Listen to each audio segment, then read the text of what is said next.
Widowhood comes with grief.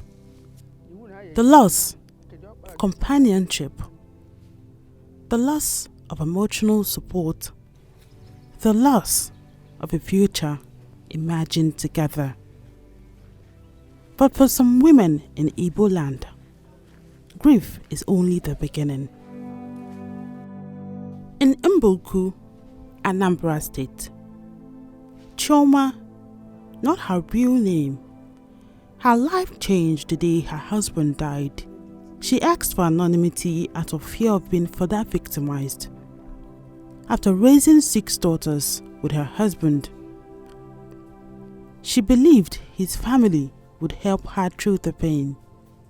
Instead, she found herself confronting questions she never expected. Speaking to community women leaders, they say protecting culture should not come at the expense of human dignity. When they come to me, myself as a woman leader, I do the little I can. If I go to the villages where these things happen, I intercede and make sure I do 1 or 2 things, like mediate for peace or plead with the in-laws. You understand? When a woman's husband dies without a son, they should allow her be and stop oppressing her. Today, the daughter has a son. A grandson, she says, gives her hope. Her story gives a traditional definition of family, inheritance, and belonging. Now, none of my husband's brothers ask if we feed or not. They don't care how we are surviving. It is whatever I am able to provide that we manage. I have gotten to the point that I said, if only I knew, I would have left, and not consider that if I left this girl, she will suffer in their hands. Even the mud house we manage now is just 1 room. That is where we sleep with all our belongings.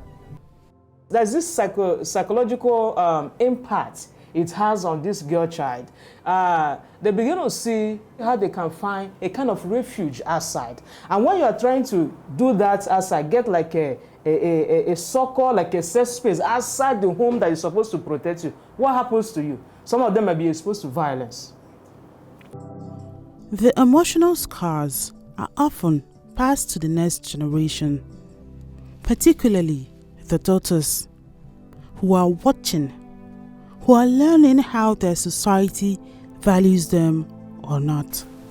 Everything changed, my dad didn't say. We were living fine. Everything just scattered all of a sudden. I didn't live way fine. Everything just scattered.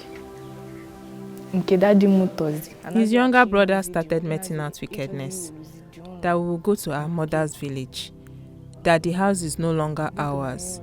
We also need to start encouraging mobile courts in the rural areas.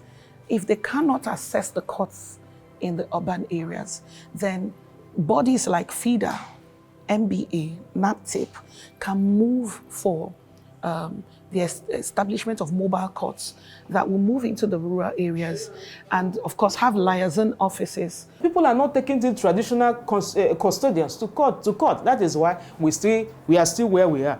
So a lot has happened, and it's unfortunate that in 2026, where we are supposed to be talking about AI, tech, and all that things, this whole kind of issues are bringing themselves to play. Can we have a system that is safe for women to exist, especially the girls, our children? Can we have a system that is safe for them? Can we have responsive government? Tradition shapes identity. It preserves history. It gives communities a sense of belonging. But traditions are ultimately created by people. And people have the power to ask difficult questions. Questions about fairness,